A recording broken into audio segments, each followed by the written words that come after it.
आज के लेक्चर का आगाज करते हैं। चैप्टर 17 हमारा चल रहा है और 17 में कल हमने लर्निंग ऑब्जेक्टिव 2 डिस्कस किया था, sample learning objective 3 sample design. उसमें सिर्फ एक कंसेप्ट हमारा रह गया था और वो कंसेप्ट था method of sample selection, sample को सेलेक्ट कैसे करना है। लेकिन अब चूंकि वो कंसेप्ट दरमियान में रह गया था और गैप आ गया, तो जब गैप के बाद हम तो पुरानी चीजें भूल चुकी होती हैं, तो अब हमें मजबूरन रिवाइज करना पड़ेगा। सारा क्विक सी रिवीजन करेंगे, लेकिन एक दफा रिवाइज करना पड़ेगा ताकि आपको उस स्टेज पे लेके आ सकूं जहां पे कल आपको छोड़ा था।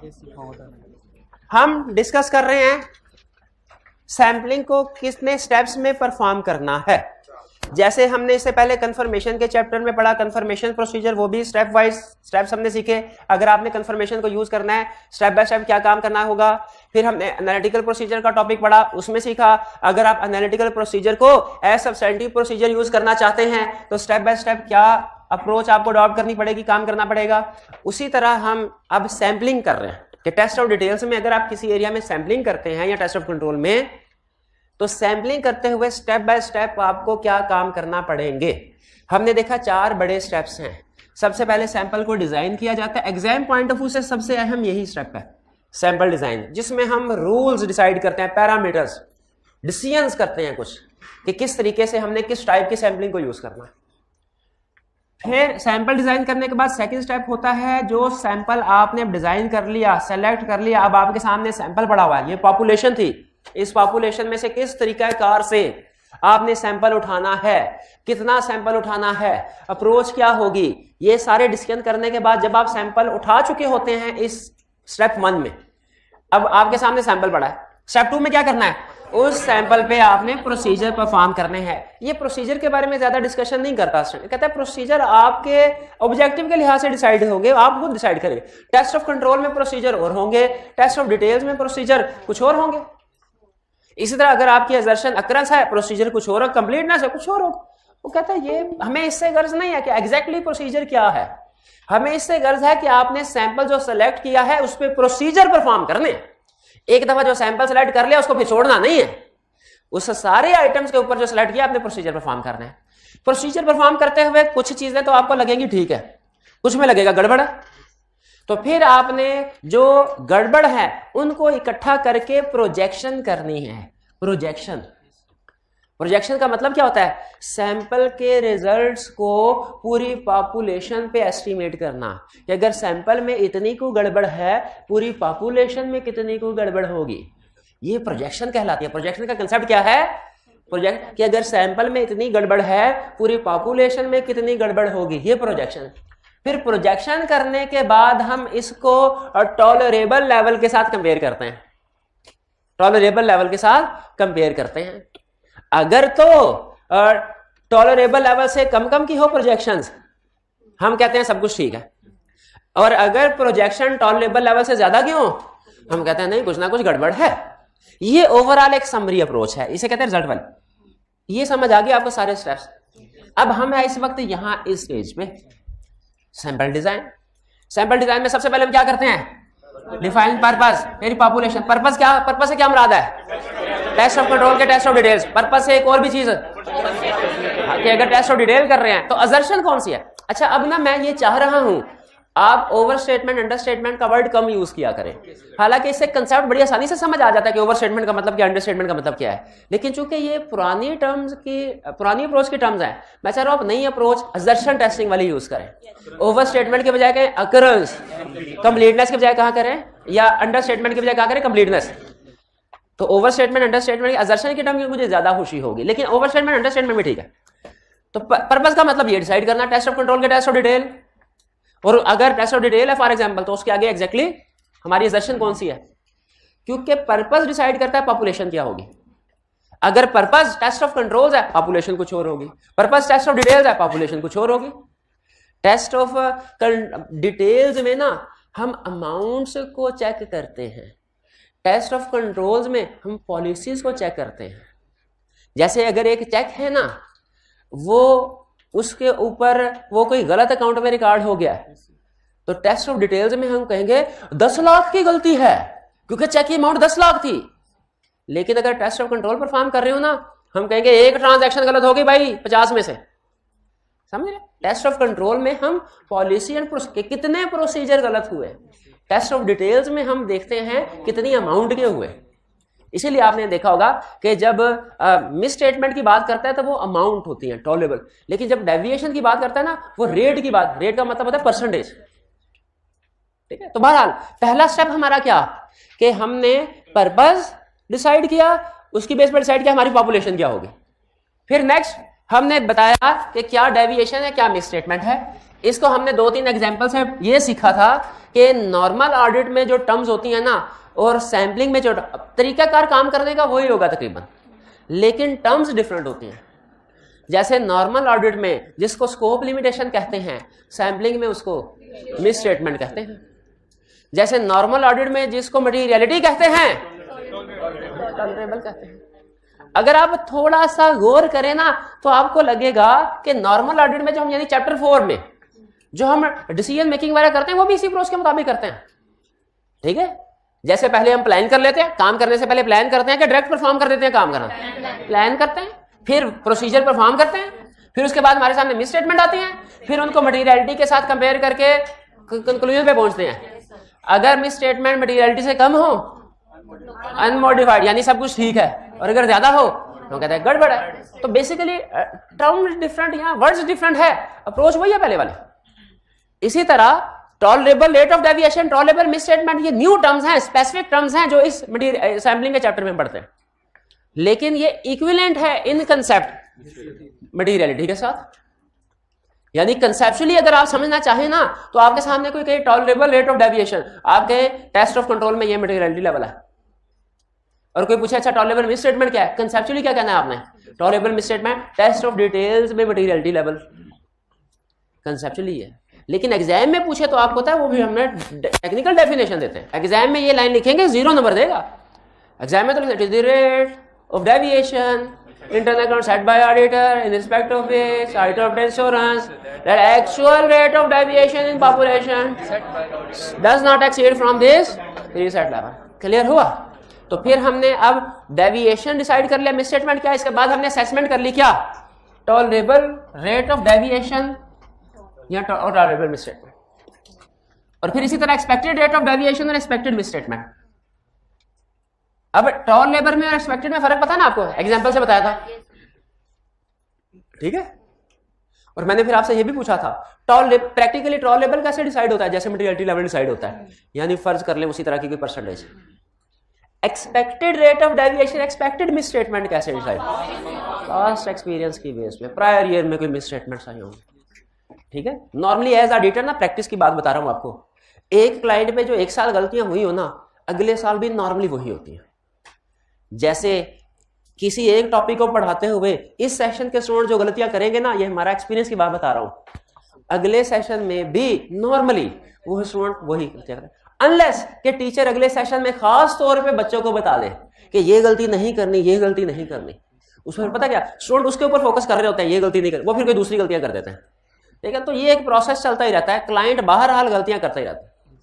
प्रीवियस अगर हमारा एक्सपीरियंस है किसी एरिया में किसी जगह पे क्लाइंट एरर कर रहा है तो नॉर्मली रिस्क होता है अगले, इसीलिए हम एक्सपेक्टेड मिस स्टेटमेंट का लेवल डेवलप कर देते हैं।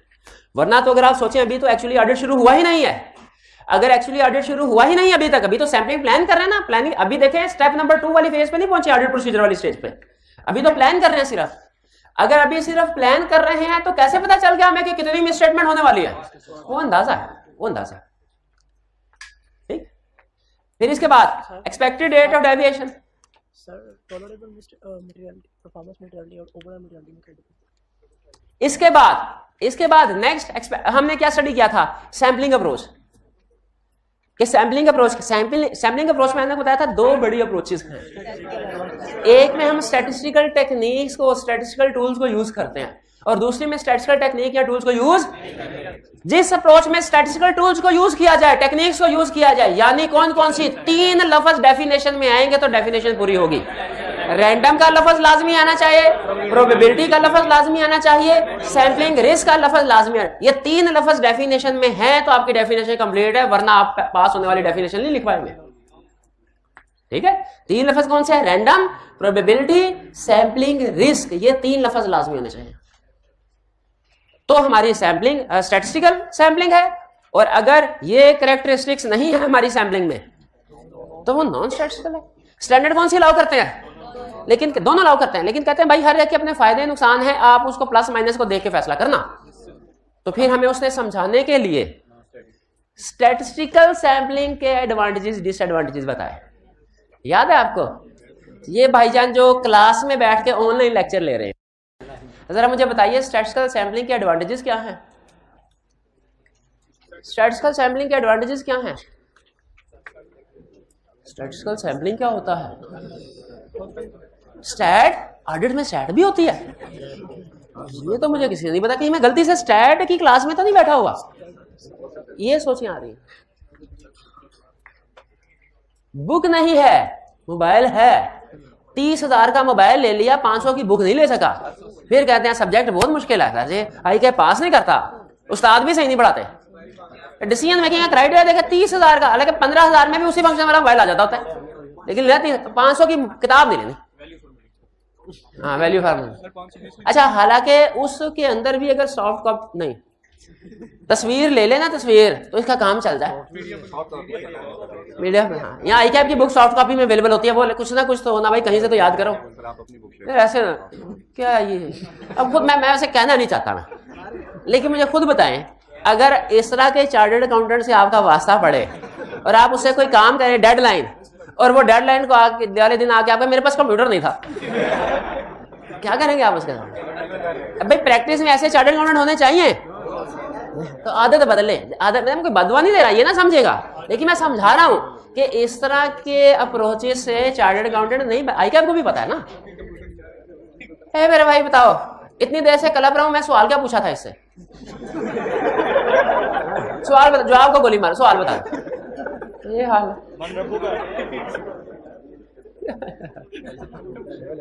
पीछे वाले भाई, एडवांटेजेस ऑफ स्टैटिस्टिकल, शाबाश बताएं फिर। स्टैटिस्टिकल टेक्निक्स यूज होती हैं, free from bias, special software available हैं प्रोसीजर परफॉर्म करने के लिए। आपको पता है एक होता है SPSS सॉफ्टवेयर, कभी सुना? एक्सेल की तरह वो स्टैट के टूल्स इस्तेमाल करने के लिए, और साइंटिफिक टेक्निक्स इसमें। डिसएडवांटेजेस, एक मिनट है, डिसएडवांटेजेस बताइए, डिसएडवांटेजेस स्टैटिस्टिकल सैम्पलिंग के डिसएडवांटेजेस। ह्यूमन जजमेंट यूज होती है इसमें? नहीं होती। अच्छा, ये कहना चाहते हैं नहीं होती? हाँ, over emphasize human judgment, over. अच्छा, आप जहां से देख के बता रही हैं ना, वो डिसएडवांटेजेस नहीं है, मुझे लग रहा है कि एडवांटेजेस आप बता रही हैं और मैं डिसएडवांटेजेस पूछ रहा हूं। पहले देख लें तसल्ली से कंसेप्ट कौन याद क्यों नहीं किया आपने? एडवांटेजेस है ना, मैं डिसएडवांटेजेस पूछ रहा हूँ। स्टैटिस्टिकल सैम्पलिंग के डिसएडवांटेजेस तो भाई ने बता दिए। हाँ बताएं, शाबाश शाबाश। ह्यूमन रिसोर्सेज यूज नहीं होते, ह्यूमन रिसोर्सेज यूज नहीं होते, ह्यूमन जजमेंट्स इसमें इस्तेमाल। हाँ ठीक है ठीक है ठीक है। ओवर एम्फसिस हो जाता है किसके ऊपर? टेक्निक्स पे ओवर एम्फसिस हो जाता है। बहरहाल चलें, कुछ ना कुछ इसी से अंदाजा लगा। 3-4 स्टूडेंट से सवाल पूछा, कितनों ने कितना जवाब दिया आपके सामने, और मैंने कोशिश किया कि सैंपल रैंडमली सेलेक्ट करूं ताकि रिप्रेजेंटेटिव ऑफ पॉपुलेशन आए। नहीं, मैंने स्पेसिफिक आइटम सिलेक्शन नहीं की, बस भैया क्या कर रहे हो यार, क्लास के बाद कर लेना जो से लेना देना करना जो भी।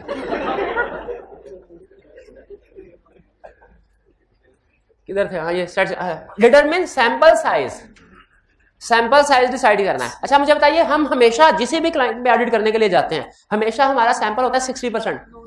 अच्छा 40% होता है हमेशा, कि कभी 40 कभी 60 कभी 30 कभी 70। ये कैसे डिसाइड करते हैं? एक मिनट है, ये फैक्टर्स। अच्छा बताइए, फैक्टर्स सारे एक जैसे हैं कि टेस्ट ऑफ कंट्रोल्स के रहता है और टेस्ट ऑफ डिटेल्स के रहता है?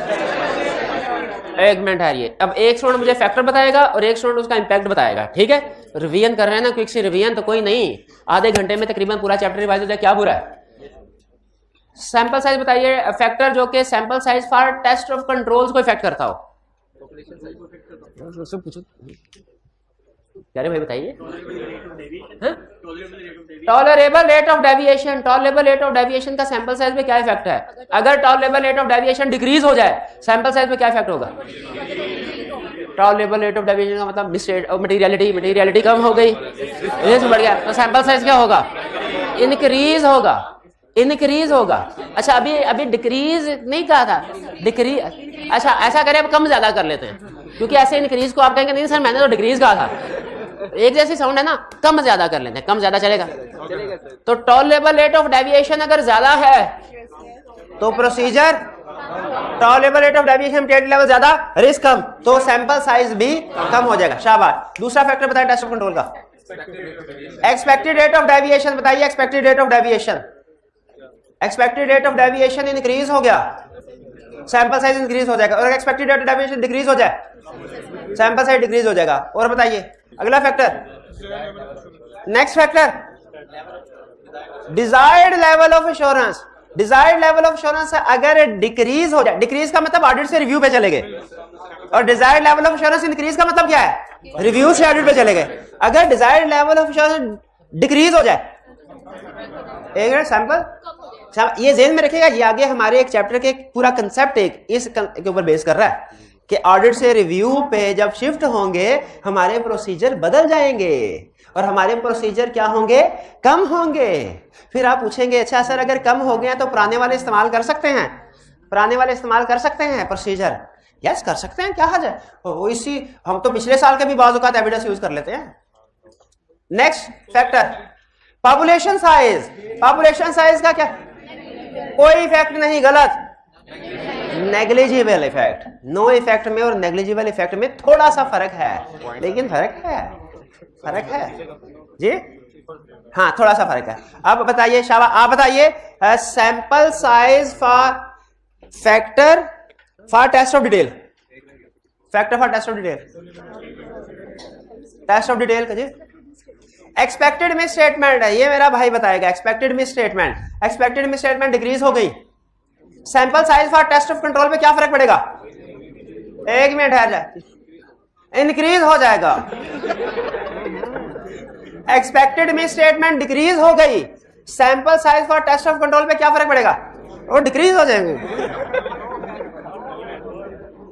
एक्सपेक्टेड मिस स्टेटमेंट डिक्रीज हो गई, sample size for test of control पे क्या फर्क पड़ेगा?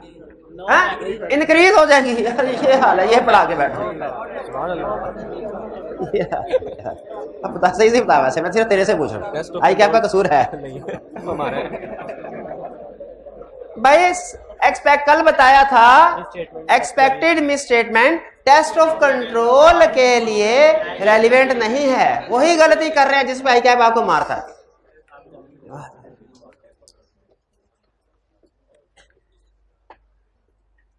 तो रेलिवेंट फैक्टर और क्या है टेस्ट ऑफ कंट्रोल का रेलिवेंट फैक्टर? एक्सपेक्टेड, क्या एक्सपेक्टेड? बहुत सी एक्सपेक्टेशन है, घर वालों की एक्सपेक्टेशन। क्या एक्सपेक्टेड के आगे भी कुछ लगाना है? टेस्ट ऑफ डिटेल के लिए रेलिवेंट फैक्टर बता दिए। Test of example certification, certification ये हाइब्रिड में जो सेंटर में ब्लू शर्ट वाले भाई बैठे हैं, हाँ जी, इनसे जरा पूछिए सर्टिफिकेशन का sample size for test of control पे क्या फर्क पड़ेगा? सर्टिफिकेशन का, हाँ जी, सर्टिफिकेशन का sample size for test of control पे क्या फर्क पड़ेगा? सुनिए जरा। नेग्लिजिबल है। सर्टिफिकेशन कहा, पॉपुलेशन नहीं कहा। सर्टिफिकेशन का sample size for test of control पे क्या फर्क है? क्या इफेक्ट पड़ेगा? भाई चुप करके सुनने दें।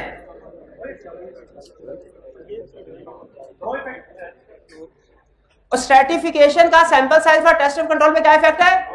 No effect. शाबाश, क्योंकि रेलिवेंट नहीं है। और sample size for test of control पे डिक्रीज है। हालांकि मैं फिर टेस्ट ऑफ कंट्रोल ही पूछा है ये, क्योंकि आप क्वेश्चन के हर लफ्ज में गौर नहीं करते, हालांकि बताया हुआ है 6 महीने की पढ़ी किताब एक तरफ जिसमें 300 साढ़े 300 सफ़े हैं, और 3 घंटे में जो 6 सफ़े पढ़ते हैं आप पेपर के, वो ज्यादा अहम है। और उन 6 सफ़ों में भी जो 2-2, 3-3 लाइनों की रिक्वायरमेंट्स हैं वो उनसे भी ज्यादा अहम है। एक एक लफ्ज से आप मार खा सकते हैं और खाते हैं। तो टेस्ट ऑफ कंट्रोल पे कोई भी, हाँ टेस्ट ऑफ डिटेल के लिए, टेस्ट ऑफ डिटेल के लिए सैंपल्स क्या होगा, सैंपल है कम हो जाएगा स्ट्रैटिफिकेशन की वजह से। क्लियर है ना? स्ट्रैटिफिकेशन। स्टूडेंट कहने लगा सर स्ट्रैटिफिकेशन तो किसी भी पॉपुलेशन में हो सकती है, किसी भी पॉपुलेशन में हो सकती है, तो टेस्ट ऑफ कंट्रोल में भी तो हो सकती है। हो सकती होगी, स्टैंडर्ड ने नहीं लिख के दिया तो हम उनसे ये कहे कि स्टैंडर्ड बनाने वाले बाबे जो थे उन्हें ज्यादा पता नहीं था, हमें ज्यादा पता है। ये नहीं नहीं नहीं नहीं, उसने जब लिस्ट बना दी ना, या तो लिस्ट देता ही ना तो हम अपनी जजमेंट की बेस पे फैसला कर लेते कि क्या रेलिवेंट है क्या नहीं। लिस्ट देता ही ना तो फिर हम जजमेंट की बेस पे फैसला कर लेते। लेकिन जब उसने लिस्ट दे तो क्या जो रूल बता दे स्टैंडर्ड में उसके ऊपर हम प्रोफेशनल जजमेंट अप्लाई करते हैं? उसके ऊपर तो नहीं करते। रूल तो ऐसे रूल्स के ऊपर तो जजमेंट अप्लाई नहीं ना होगी। रूल ने तो जो कह दिया सो कह दिया। तो स्टैंडर्ड ने जो हमें लिस्ट दे दी उसी को फॉलो करना है। उसने कहा जो चीज जिधर फिट करनी है हमने उधर ही फिट करनी है। स्ट्रैटिफिकेशन को टेस्ट ऑफ कंट्रोल में उसने नहीं इंक्लूड किया तो हमने भी नहीं लेके जाना। एग्रीड? चलिए ये हमने कल कर लिया था एंड पे। क्लियर? आज हम क्या करने जा रहे हैं, यहां तक क्विक रिवीजन हो गई। क्लियर हो गया आपके वाला पॉइंट जो आपने पूछा? आज आगे चलते हैं। हमने ये डिसाइड कर लिया है कि 100 में से 60 आइटम सेलेक्ट करनी है। कैसे करनी है ये मेथड बताएगा। मेथड का मतलब क्या है? सैंपल साइज सेलेक्ट कैसे करना है, सेलेक्ट कैसे करना है। मुख्तलिफ तरीके हैं, मुख्तलिफ तरीके हैं। ठीक है? पहला तरीका, अब देखिए क्लास में फर्ज कीजिए 150 स्टूडेंट बैठा है और मैंने सिलेक्शन करनी है इसमें से 20 की। पहला तरीका, क्लास 1 मिनट 20 160 कर लेते हैं। 160 स्टूडेंट 20 का सैंपल उठाना है। 160 पॉपुलेशन 20 का सैंपल 160 डिवाइडेड बाय 20 8 है। हर 8वां स्टूडेंट खड़ा हो जाए और असाइनमेंट चेक करवाए। सबकी असाइनमेंट चेक नहीं कर सकता मैं, लेकिन मैं क्या हर 8वां, इसका मतलब क्या है 1 2 3 4 5 6 7। चलो भाई खड़े हो जाओ। ये 8वां हो गया। फिर 1 2 3 4 5 6 7 8वां खड़े हो जाओ भाई। फिर 1 2 3 4 5 6 7 8 खड़े हो जाओ भाई। ये ठीक है। अब ये 3 असाइनमेंट किया है किधर? सच में असाइनमेंट किया है? यस असाइनमेंट किया। अच्छा 3 का सैंपल सबने की। जब मैं प्रोजेक्शन करूंगा ना तो मैं कहूंगा 100% असाइनमेंट किया। हालांकि एक्चुअली चंद एक स्टूडेंट ऐसे होंगे असाइनमेंट नहीं की। यही सैम्पलिंग रिस्क है, यही सैम्पलिंग रिस्क है कि अगर मैं सारी पॉपुलेशन को टेस्ट करता तो मुझे एग्जैक्ट पता चलता था, फिर मैं एग्जैक्टली किसी और कंक्लूजन में पहुंचता कि 93% स्टूडेंट ने असाइनमेंट किया। लेकिन अब सैंपल की बेस पे 100% के रिजल्ट पे जा। लेकिन स्टैंडर्ड हमें इजाजत देता है कि आप सैंपल के रिजल्ट्स को पॉपुलेशन पे प्रोजेक्ट कर सकते। शर्त यह है कि आपने इन असूलों के मुताबिक सैंपलिंग की हो। ये इसको कहते हैं systematic selection. Every nth item को सेलेक्ट करना। इसमें स्टैंडर्ड कहता है पहली आइटम आप रैंडमली सेलेक्ट कर सकते हैं, पहली आइटम। ठीक है? यानी ये ना हो कि सबको पता हो कि 8वां बंदा सेलेक्ट करना है, कल को आए तो 8वीं सीट ही खाली हो, तो बैठा उन्हें पता भाई इधर फंस जाना है हमने, उधर से 16वीं खाली है, उधर से 24। ऐसे हो सकता है। तो जब क्लाइंट को पता चल जाए हम हर 8वीं आइटम सेलेक्ट करते हैं तो हर 8वीं आइटम को नीट एंड क्लीन कर देगा, बाकी तबाही फेर देगा और बाकी कोई स्टूडेंट असाइनमेंट करके नहीं आएगा। उसे पता मैंने कौन सा सैंपल में आना है। इसीलिए स्टैंडर्ड कहता है आप इसको चेंज, पहला नंबर चेंज कर सकते हैं। मैंने पहला नंबर जैसे 3 सेलेक्ट कर लिया तो इसका मतलब पहली आइटम कौन सी सेलेक्ट हुई? 3। खड़े हो जाए। अब इसके बाद हर 8वीं आइटम सेलेक्ट होगी। हर 8वीं एक खड़े रहे 1 2 3 4 5 6 7। फिर इसकी बारी कैसे आ गई? पहला कह रहे मैं किधर जाऊं, हर दफा सैंपल साइज में आ जाता। एक है random selection. Random selection, random selection का मतलब क्या है? जो दिल में। अच्छा लेकिन ये देखिएगा, फर्स्ट कीजिए सबके नंबरिंग। दो आपके सामने अप्रोचेस हैं। एक ये कि हम बगैर सोचे समझे बगैर किसी टेक्निक के आइटम को सेलेक्ट करते जाएं। जैसे अगर बगल में हटे खड़े हो जाए भाई, असाइनमेंट असाइनमेंट असाइनमेंट असाइनमेंट दिखाओ, असाइनमेंट बगैर कुछ structure, assignment assignment assignment assignment दिखाओ भाई, असाइनमेंट दिखा। ये बगैर किसी स्ट्रक्चर टेक्निक के, इसको रैंडम सिलेक्शन नहीं कहते, इसको कहते हैं हैप्पैज़ार्ड सिलेक्शन, जिसमें बगैर किसी स्ट्रक्चर टेक्निक आर्बिट्रेरी बेसिस पे, हवाई बेसिस पे, without any valid basis item को सेलेक्ट किया जाता है। ये है हैप्पैज़ार्ड। याद रखिए, भूल गए आप, random selection, random number use करना स्टैटिस्टिकल टेक्निक है। ये स्टैटिस्टिकल फार्मूला के बगैर रैंडम नंबर्स आप रैंडम सिलेक्शन नहीं कर सकते, सिलेक्शन नहीं कर सकते। अभी सारे मोबाइल निकालें, मोबाइल निकालें, गूगल पे जाए, गूगल पे जाए, दिखर टाइम जाया ना कर, गूगल पे जाए। चले, जिनका मोबाइल चल रहा है, नेट पैकेज है, वो उन स्टूडेंट को कहना सिर्फ गूगल पे जाएं और लिखें random number generator, random number generator. करके बैठ रहा, टाइम जाया ना किया, टाइम जाया जो कहता है ना, जानी दुश्मन बन जाता हूं उसका। रैंडम, हाँ। अब इसमें एक स्टार्टिंग पॉइंट दे रहा होगा, एक एंडिंग पॉइंट। ये हमारी ट्रांजैक्शन का नंबर है। आप स्टार्टिंग पॉइंट है ट्रांजैक्शन नंबर 1 और क्लाइंट से पूछेंगे सेल्स की आखिरी ट्रांजैक्शन कौन सी है, ट्रांजैक्शन फॉर एग्जांपल 756, ये लास्ट है। अब इस पे क्लिक करें, जनरेट पे, हाँ देखा उसने एक रैंडम नंबर जनरेट। अब ये नंबर, लेकिन ये नंबर आप ये वाले ट्रांजैक्शन सेलेक्ट करेंगे, लेकिन ये ट्रांजैक्शन आपने खुद से डिसाइड नहीं की, आपको किसने डिसाइड करके दिया है, सॉफ्टवेयर ने। ये रैंडम नंबर जनरेटर एक सॉफ्टवेयर है, स्टैटिस्टिकल टेक्निक। इस तरीके से करेंगे फिर ये रैंडम सिलेक्शन होगी। अगर आप खुद से कहेंगे ना सर ये वाली ट्रांजैक्शन निकाल दे, ये वाली ट्रांजैक्शन निकाल दे, ये वाली ट्रांजैक्शन, वो उसमें आपने रैंडम नंबर को यूज ही नहीं किया, वो रैंडम सिलेक्शन है ही नहीं। जिस सिलेक्शन में रैंडम नंबर ने यूज हुआ वो रैंडम सिलेक्शन नहीं है। रैंडम सिलेक्शन वो होती है जिसे आप सिलेक्शन करें यूजिंग रैंडम नंबर, जो मैंने आपको कहा। और भी बड़ी बड़ी वेबसाइट है जो कि बड़े कम्प्लेक्स तरीके से भी सिलेक्शन करवाती हैं, उसके तो सिर्फ कंसेप्ट देना मकसद था। ये जो हम कहते हैं ना बगैर कंप्यूटर सॉफ्टवेयर को इस्तेमाल किए, इसे कहते हैं हैप्पैज़ार्ड सिलेक्शन। ये भी एक सिलेक्शन का ठीक है, हैप्पैज़ार्ड सिलेक्शन, हैप्पैज़ार्ड सिलेक्शन। क्लियर हुई ये बात। और अगर मैं ऐसे देखूं सबके शक्ल, इसने नजरें से खड़े हो जा भैया,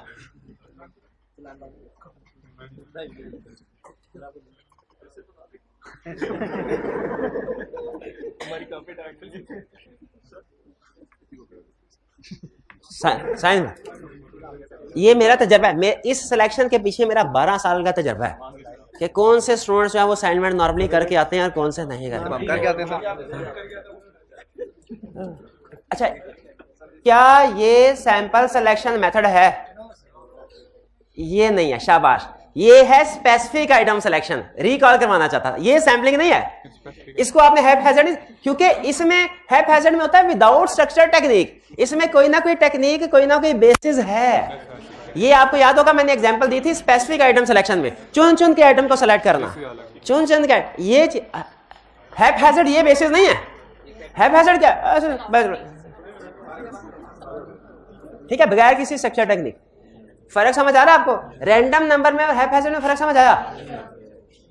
समझ आया? अच्छा, और अब सुने, असाइनमेंट करती हैं। 4th बेंच के सारे स्टूडेंट्स खड़े हो जाएं और असाइनमेंट दिखाएं। इधर से 5th बेंच के सारे स्टूडेंट्स खड़े हो जाएं और असाइनमेंट दिखाएं। इधर से 9th बेंच के सारे स्टूडेंट खड़े हो जाएं, असाइनमेंट दिखाएं। ये ब्लॉक सिलेक्शन है। ब्लॉक सिलेक्शन स्टैंडर्ड कहता है, अच्छा स्टैंडर्ड सुन ले क्या कहता है, पहले बताएं। Selecting blocks of adjacent amount का मतलब है जो इकट्ठी है, मिलती जुलती इकट्ठी आइटम है, उस सब का पूरा ब्लॉक बना के सेलेक्ट कर लेना। फर्क समझ आया? एवरी nth हर 10वीं, हर 12वीं, हर 20वीं आइटम सेलेक्ट करें, ये कौन सा है? अगर हम रैंडम नंबर सॉफ्टवेयर यूज करते हुए सिलेक्शन करें, अगर हम सिलेक्शन तो की लेकिन अपनी जजमेंट की रैंडम नंबर का यूज नहीं किया, हैप्पैज़ार्ड सिलेक्शन। और कोई स्पेसिफिक टेक्निक भी नहीं है, यानी वो रिस्क बेस पे भी नहीं है, हैप्पैज़ार्ड। और अगर मिलती जुल जो इकट्ठी आइटम है 5-5, 10 ग्रुप की शक्ल में सिलेक्शन की, ब्लॉक सिलेक्शन। अब सुनिए स्टैंडर्ड के कुछ 2-3 टिप्स। एक तो वो कहता है सैम्पलिंग की डेफिनेशन में, याद है आपको सैम्पलिंग की डेफिनेशन में क्या था? कि इसमें हर आइटम के सिलेक्ट होने का चांस होता है, ये लिखा था कि हर आइटम के सिलेक्ट होने का इक्वल चांस होता है, हर आइटम के सिलेक्ट होने का चांस होता है, ये लिखा था। इक्वल, वो इक्वल हो भी सकता नहीं, लेकिन इक्वल चांस होता है स्टैटिस्टिकल सैम्पलिंग में, स्टैटिस्टिकल सैम्पलिंग में। अच्छा आप देखें मेथड में स्टैंडर्ड लेसन क्या दे रहा है, गौर से सुने। कहता है 4 मेथड हैं, स्टैटिस्टिकल सैम्पलिंग यूज कर रहे हैं तो मेथड कुछ और उठा लें, नॉन स्टैटिस्टिकल सैम्पलिंग यूज कर रहे हैं तो कुछ और। अगर स्टैटिस्टिकल सैम्पलिंग यूज कर रहे हैं ना तो सिस्टमैटिक को सेलेक्ट कर सकते हैं आप या रैंडम को स्टैटिस्टिकल सैम्पलिंग में, क्योंकि स्टैटिस्टिकल टेक्निक यूज होती है ना, इसमें भी स्टैटिस्टिकल टेक्निक यूज होती है, इसमें भी।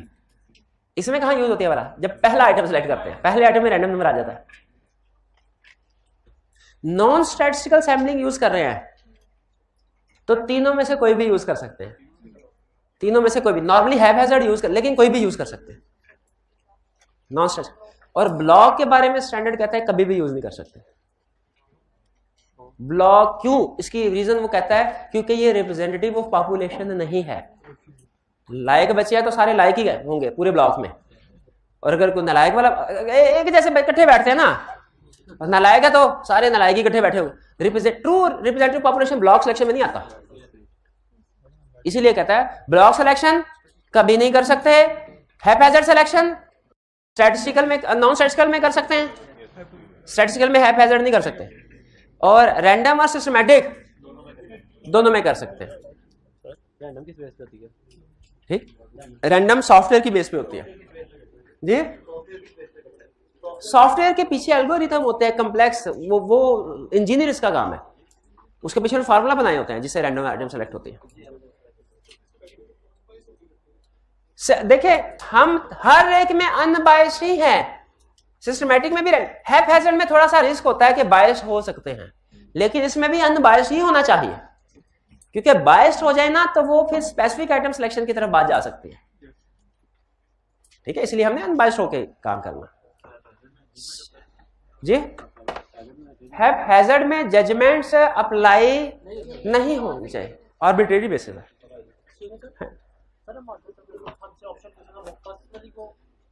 देखिए अगर वो आपसे ऑप्शन पूछे, आपने डिसाइड करना है कि मेथड कौन सा है, स्टैटिस्टिकल मेथड है, दोनों में से कोई भी। अब एग्जाम में बाज़ औक़ात वो आपको कोई सैम्पलिंग का तरीकाकार बताता है कि टीम ने ऐसे सैम्पलिंग की, तो आपसे कहेगा स्टैटिस्टिकल सैम्पलिंग थी और टीम ने हैphazard सिलेक्शन की, आपने कहना गलत है।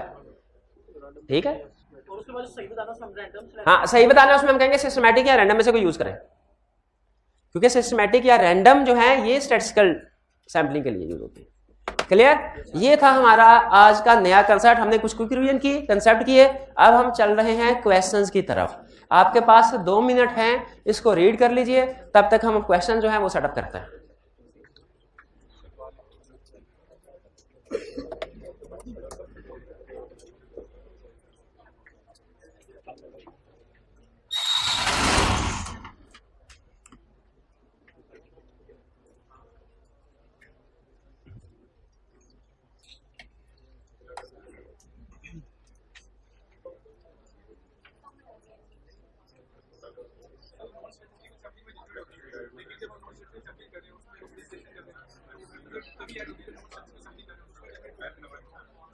देखिए जजमेंट हो, नॉन स्टैटिस्टिकल में जजमेंट हो भी सकती है कुछ ऐसे, हाँ हो सकती,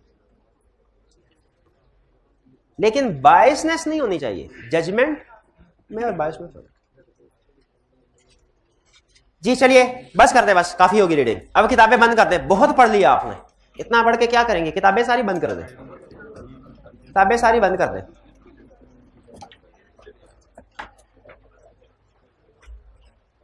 किताबें बंद कर दे यार, तेरी मेहरबानी यार। यार आप लोगों को मेरी बात नहीं समझ आती है, एग्जामिनर की रिक्वायरमेंट कैसे समझ आती होगी।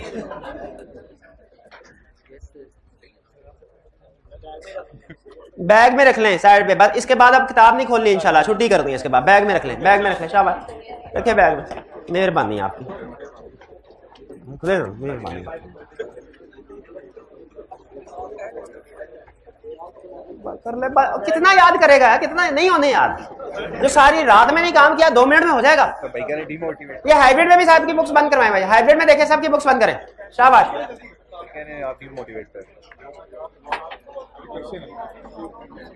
What do you understand by, जिससे पूछूंगा ना वही बताएगा, जिससे पूछूंगा वही बताएगा। What do you understand by the term sampling risk, sampling risk को डिफाइन कर दें।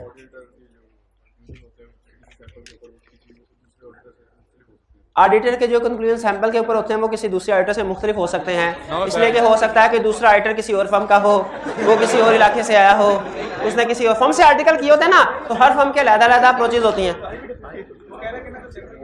वो कह रहा है, वो ये कह रहा है, वो क्या उसने कैसे आपको बताया कि मैं ये कह रहा हूँ, दिल की बात है। वो कह रहा है, क्या कह रहा है बता। ठीक है, इसको जैसे किताब वाले ने कहा है ना वैसे कहे, क्योंकि उसने ऐसे नहीं, किताब वाले ने ऐसे नहीं कहा। बताएं भाई एग्जाम में कैसे लिखेंगे, क्यों नहीं याद करके आते भाई। मैं जिससे पूछूं ना मेहरबानी वही बताए, जिससे पूछ सिर्फ वो नहीं बताता, बाकी सारी क्लास उछलना शुरू हो जाती है। सैम्पलिंग रिस्क बताएं।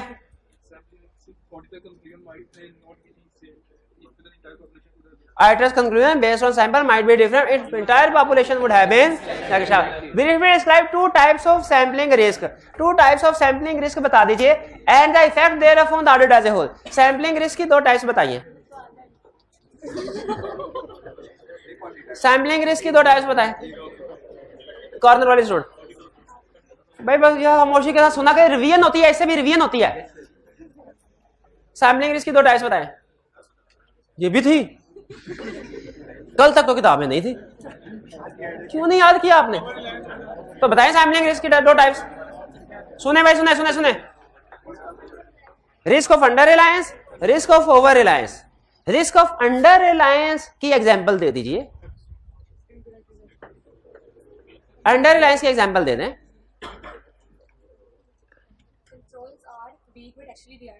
Auditor thinks that controls are weak, but actually controls are strong। शाबाश शाबाश, एक एग्जांपल काफी है। इसका इफेक्ट क्या होता है? वर्क इनकी एफिशिएंसी इफेक्ट होती है। शाबाश शाबाश। और रिस्क ऑफ ओवर रिलायंस की एग्जांपल दे दें, मजाल है ये बता सके। रिस्क ऑफ ओवर रिलायंस की एग्जांपल, हाँ जी भैया, रिस्क ऑफ ओवर रिलायंस की एग्जांपल। हाँ, Auditor thinks that misstatement does not exist, but actually misstatement exists। इसका इफेक्ट क्या होगा? शाबाश, सही एग्जांपल दिए। Effect auditors opinion, auditors conclusion या ऑडिटर्स इफेक्टिवनेस, क्योंकि इसकी बेस पे ऑडिटर गलत कंक्लूजन दे देगा। शाबाश, हाँ ठीक, यही थे risk of under Reliance over Reliance. How can auditor reduce sampling and non-sampling risk in case of test of control and substantive test? अच्छा बताइए, how to reduce sampling and non-sampling risk पढ़ा हुआ हमने, लेकिन ये नहीं पढ़ा हुआ कि टेस्ट ऑफ कंट्रोल में सबस्टैंडर्ड है, वे सैम्पलिंग उसी में करते हैं। How to reduce sampling risk? By increasing in sample size, जिससे पूछा है वो बताए। दूसरा stratification, how to reduce non-sampling risk?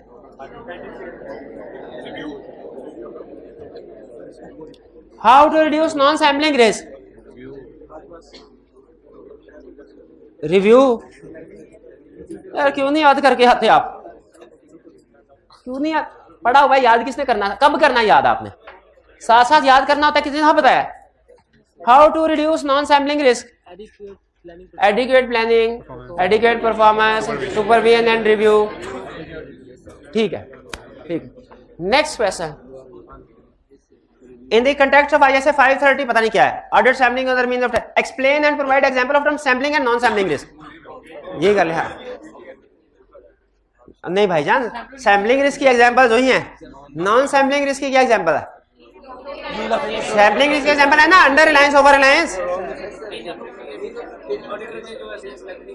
Auditor ने आइटम्स को सही सेलेक्ट नहीं किया, सही प्रोसीजर परफॉर्म नहीं किए, कोई रिक्वायर्ड प्रोसीजर था ओमिट कर दिए। अच्छा, कंफर्मेशन में रिस्क ज्यादा था लेकिन ऑडिटर्स ने पार्टीज को कम सेलेक्ट किया, कम नंबर ऑफ पार्टीज को सेलेक्ट किया, ये भी प्रॉब्लम है ना?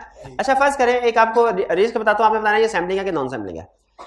ऑडिटर ने कंफर्मेशन लेटर सेंड किया, जवाब आया डिफरेंस था, कोई डिसएग्रीमेंट था। ऑडिटर ने डिसएग्रीमेंट के जो प्रोसीजर परफॉर्म करने होते हैं नहीं किया। ठीक है शाबाश। Non brief action how sampling and non can be controlled, ये वही डुप्लीकेशन होगी। What do you understand by term statistical sampling? Statistical hybrid में फ्रंट पे जो फीमेल स्टूडेंट्स हैं इन्होंने भी तो चार्टर्ड अकाउंटेंट बनना है इंशाल्लाह, ये इनको दे mic. Statistical sampling first bench पे फर्स्ट स्टूडेंट, शाबाश। बताइए स्टैटिस्टिकल सैंपलिंग डिफाइन कीजिए जी। आवाज नहीं आ रही, ऊंची बोलिए थोड़ा जी। स्टैटिस्टिकल सैंपलिंग, क्या माइक में प्रॉब्लम है? कुछ तो बोल ले, लिख के नहीं दिखाना। बोल के बता दे, प्लीज बोल के बता दे। याद नहीं किया वो आपने? ये साथ जो भाई बैठे हुए हैं इनसे पूछ ले, ये साथ वाले भाई से। जी भाई बताए जी। जिसमें स्टैटिस्टिकल टेक्निक यूज होती हैं, खुद बता। नहीं मैं मुझसे पूछना चाहता हूं। चार्टर्ड अकाउंटेंट ठीक है, दे दें भाई भाईजान को चार्टर्ड अकाउंटेंट बना दें। अभी तो नहीं बनाएंगे जब तक पूरा याद नहीं करेंगे। अब भाई अभी थोड़ी देर पहले बताया है 3 लफ्ज जब तक यूज नहीं होंगे स्टैटिस्टिकल सैंपलिंग नहीं होगी। खुदा का होम करे, कर ले, याद कर ले। बताइए। अच्छा अब आप पक्के ही हो गया, सिर्फ 3 नंबर ही नहीं है, 3 लफ्ज ही नहीं है, और पूरी डेफिनेशन है। वो तो मैंने ये कहा था डेफिनेशन में ये अल्फाज जरूर इस्तेमाल होने चाहिए, ये थोड़ी कहा था कि यही इस्तेमाल होने चाहिए। अच्छा देख, अब देखा, अब मैं बोला हूं ना, याद हो गया, कह रहे सर ये याद हो गया, ये 3।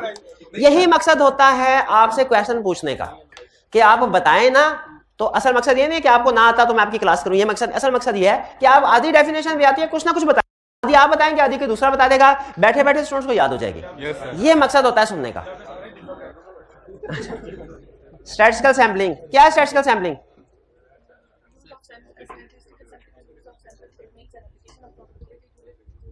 Random selection of item, use of probability theory to evaluate and measurement of sample. शाबाश।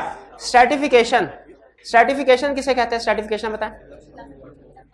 Classification of item based on similar characteristics. ठीक है। Dividing population into sub population based on similar characteristics, जो कि ऑफन क्या होती हैं? Often audit में वो ऑफन मॉनिटरी वैल्यूज होती हैं कि non monetary? Monetary value, monetary item की बेस में हम क्लासिफिकेशन करते हैं। शाबाश। The purpose of audit sampling is to draw conclusion about entire population. समझ आ रही है लाइन? चलिए, अगर आपको ये लाइन समझ आ रही है इस क्वेश्चंस की, तो इसका मतलब कंसेंट बिल्ड हुए हम आपके। The auditor adopts different methods to select a representative sample. Auditor different method use करता है which has characteristics typical of the population, जो population के typical characteristics हो। Briefly describe the principal methods of selecting the sample.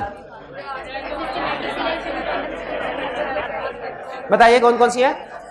Systematic selection, random selection, haphazard. अच्छा मुझे ये बताइए block selection solution में लिखेंगे कि नहीं? क्योंकि उसने कहा है principal method of selecting the sample, उसने ये नहीं कहा कि जो acceptable method of sample selection, ये नहीं कहा, एक्सेप्टेबल मेथड नहीं कहा। जैसे एक 3 तरह की होती है ना, लिमिटेड, रीजनेबल, एब्सोल्यूट। एक क्वेश्चन में उसने कहा था कि मुझे वो वाली एश्योरेंस बताओ जो क्लाइंट को प्रोवाइड की जाती है, तो इसका मतलब सिर्फ 2 बतानी थी। यहां पे वो ये नहीं कह रहा मुझे वो वाले मेथड बताओ जो एक्सेप्टेबल है, कह रहे जल्द सारे बता दो, क्योंकि स्पेसिफाई नहीं कर। तो हम ब्लॉक सिलेक्शन भी बता देंगे। Differentiate between following statistical and non statistical sampling and non sampling risk. ये डुप्लीकेट, ठीक है। Brief systematic sampling, duplicate. अच्छा ये देखिए, इसका मतलब हमारे आईकैप के क्वेश्चन बैंक के क्वेश्चन भी साथ साथ प्रैक्टिस हो रहे हैं। ये भी क्वेश्चन बैंक का था, ये भी क्वेश्चन बैंक का था, ये नहीं था, ये भी क्वेश्चन बैंक का। Identify the factor which influence the sample size for test of control. नहीं ये अभी एक्सरसाइज की थी हमने, ठीक है। कोई एक स्टूडेंट 3-4 बता दे अकेला, है कोई क्लास में स्टूडेंट? शाबाश, आप बताएं।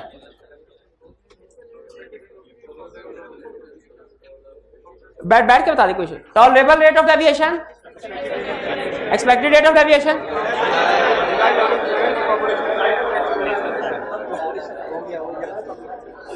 एक मिनट, अरे मेरी तसल्ली नहीं हुई जी भाई, आप बताइए। ये भाई, हाँ, test of control, tolerable rate of deviation, expected rate of deviation, desired level of assurance, extent of, ठीक है। टेस्ट ऑफ डिटेल्स, के बताएं। Tolerable misstatement, expected misstatement, certification, ठीक है। Describe some factors and their effect on auditor judgement of sample size for substantive procedure. ये तो पढ़े ही नहीं हमने आउट ऑफ द, अच्छा नहीं, मैंने सच में नहीं पढ़ा है, मैंने सब्सटेंटिव प्रोसीजर के तो पढ़ा ही नहीं है। अच्छा, टेस्ट ऑफ डिटेल भी सब्सटेंटिव प्रोसीजर है। क्लास में कोई एक स्टूडेंट है जो टेस्ट ऑफ डिटेल्स और सब्सटेंटिव प्रोसीजर में फर्क बता सके? सब्सटेंटिव प्रोसीजर की दो टाइप्स हैं, analytical procedure, test of detail. अच्छा, सब्सटेंटिव प्रोसीजर का मकसद क्या होता है? फाइनेंशियल स्टेटमेंट्स को वेरीफाई करना या फाइनेंशियल स्टेटमेंट में मिस स्टेटमेंट डिटेक्ट करना। अच्छा, हमारा ओवरऑल मकसद भी तो यही होता है, फाइनेंशियल स्टेटमेंट को वेरीफाई करना। तो क्या हम अपनी ऑडिट में सिर्फ सब्सटेंटिव प्रोसीजर ही परफॉर्म करें? दूसरे पे, हाँ, पहले रिस्क असेसमेंट करेंगे। ठीक है। वो एक पिछला कंसेप्ट भी मैंने का लिंक कर दूं, रिवाइज हो जाएगा। ये है केस स्टडी आगे हमारी 30 है जी। आज की होम असाइनमेंट है, तूने असाइनमेंट देना की नहीं की, क्योंकि ये कल की होम असाइनमेंट में शामिल था। कल की होम असाइनमेंट जी। कितने स्टूडेंट्स ने ये केस स्टडी की हुई है? जी, क्वेश्चन हाइब्रिड में से क्वेश्चन है। शाबाश, पूछिए। क्वेश्चन नंबर 13, क्वेश्चन नंबर 13 पे वापस। जी, बताइए, पूछिए क्वेश्चन। इसमें एग्जामिनर कमेंट्स में लिखा ऑडिटर जजमेंट। थोड़ा सा ऊंची बोलिएगा, आपकी आवाज कम आ रही है। जी। अच्छा, हाँ, सम टाइम ऐसा होता है। हाँ, शाबाश, ये अच्छा किया वैसे आपने हाईलाइट करना इसमें। अच्छा, अब सुने, ये क्वेश्चन है ना आपके सामने, इसमें मैं आंसर लिखने लगा हूं और मैं फेल हो जाऊंगा। आपने बताना मैं क्यों फेल हुआ। फर्स्ट ये है sample size for substantive procedure. मैंने लिखा number 1 tolerable miss statement, number 2 expected miss statement, number 3 other substantive procedures, number 4 stratification, number 5 population. हाँ, शाबाश, देखिए गौर से सुने, कह रहा है फैक्टर्स भी बताओ एंड देयर इफेक्ट भी बताओ। हमने हेडिंग नहीं बताना है, if this factor is increased तो सैंपल साइज में क्या है ये भी बताना। सिर्फ फैक्टर्स लिख देंगे तो वो फेल कर देगा। क्लियर होगी ये बात? इसीलिए क्वेश्चन की रिक्वायरमेंट देखिए, फिर बता रहा हूं क्योंकि अहम है। आप 350 की किताब, 350 सफ़ा वाली किताब पढ़ते हैं वो एक तरफ, लेकिन क्वेश्चन पेपर के 6 सफ़े एक तरफ, वो ज्यादा अहम है। और इस तरह क्वेश्चन पेपर के 6 पेजेस एक तरफ, वो जो हर क्वेश्चन के एंड में 2-2, 3-3 लाइनों की रिक्वायरमेंट है वो ज्यादा अहम है। रिक्वायरमेंट में एक लफ्ज भी अगर आपने ऊंच नीच कर दिया ना तो वो आपको नुकसान दे सकता है। 6 महीने। क्लियर? चलिए, 21 साल पहले सवाल आया था, अभी भी टॉपिक है ना। अच्छा, 21 साल पहले भी लोग खाना खाते थे, आज भी खाते हैं, अजीब बात नहीं है। 21 साल पहले भी टांगों पे चलते थे, अब भी टांगों पे चलते हैं, अजीब बात नहीं है। 21 साल पहले भी याद नहीं करते थे स्टूडेंट, और आई कैप यही सवाल पूछता था। आज भी नहीं याद करते, आई कैप यही पूछ रहा। 21 साल पहले वाला इसलिए नहीं करना सवाल क्योंकि वो 21 साल पहले इतना पुराना है, और लेटेस्ट वाला इसलिए नहीं करना कि पिछले टर्म में टेस्ट हो गया, अब थोड़ी होगा। करना क्या है? चलिए, अब ये आपकी होम असाइनमेंट में दोनों क्वेश्चन रिटन फॉर्म में जिन स्टूडेंट से नहीं किए लाजमी करके आइएगा। कल की क्लास में इंशाल्लाह इनको फिर हम डिस्कस करेंगे केस स्टडी को, और कल ही इंशाल्लाह इस चैप्टर को भी कंक्लूड कर देंगे। ठीक है जी, आज का लेक्चर यहाँ खत्म करते हैं हम। अल्लाह हाफिज।